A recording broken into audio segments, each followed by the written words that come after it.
നമ്മളെ അൺകണ്ടീഷണലായിട്ട് സ്നേഹിക്കുകയും വളരെയധികം ഇഷ്ടത്തോടു കൂടി സംസാരിക്കുകയും ചെയ്യുന്ന ആളുകളുമായിട്ട് സമയം ചിലവഴിക്കുമ്പോൾ അല്ലെങ്കിൽ അവരുമായിട്ട് ടോക്ക് ചെയ്യുമ്പോൾ നമ്മളിലുള്ള ഓക്സിറ്റോക്സിൻ്റെ അളവ് വർദ്ധിക്കുകയും ഇത് നമ്മളെ വേറൊരു ലെവലിലേക്ക് കൊണ്ടുപോകും. അതായത് ഒരു പോസിറ്റീവ് എനർജി നമ്മളിൽ വന്ന് നിറയുകയും അതോടൊപ്പം തന്നെ ആ പോസിറ്റീവ് വൈബ് എനർജറ്റിക്കായിട്ട് നമ്മളിൽ നിലനിൽക്കുകയും ചെയ്യുമെന്നുള്ളതാണ്. ഇത് പല വിധത്തിലുള്ള നമ്മളുടെ ശരീരത്തിൽ അനുഭവപ്പെടുന്ന രോഗങ്ങളെ പോലും മാറ്റിക്കളയുമെന്നുള്ളതാണ്.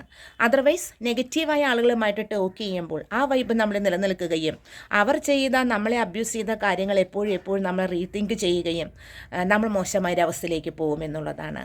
അപ്പോൾ എപ്പോഴും നമ്മളെ വളരെയധികം സ്നേഹിക്കുന്ന ആളുകളുമായിട്ട് ദിവസത്തിലെ കുറച്ച് നേരമെങ്കിലും അവരുമായിട്ട് ടോക്ക് ചെയ്യുക. നമ്മൾ വേറൊരു മൂഡിലേക്ക് പോയിട്ട് അവരെ കണ്ടില്ല എന്ന് നടിക്കരുത്. അവരുമായിട്ട് ടോക്ക് ചെയ്യുക, അവർക്കൊരു ഗുഡ് മോർണിംഗ് മെസ്സേജ് ചെയ്യുക, അവരുടെ കാര്യങ്ങൾ അന്വേഷിക്കുക. ഇത് ദിവസത്തിലെ കുറച്ച് ഒരു പ്രാവശ്യമെങ്കിലും നമ്മൾ ചെയ്തു കഴിഞ്ഞാൽ തീർച്ചയായിട്ടും നമ്മുടെ ലെവൽ മാറുമെന്നുള്ളതാണ്.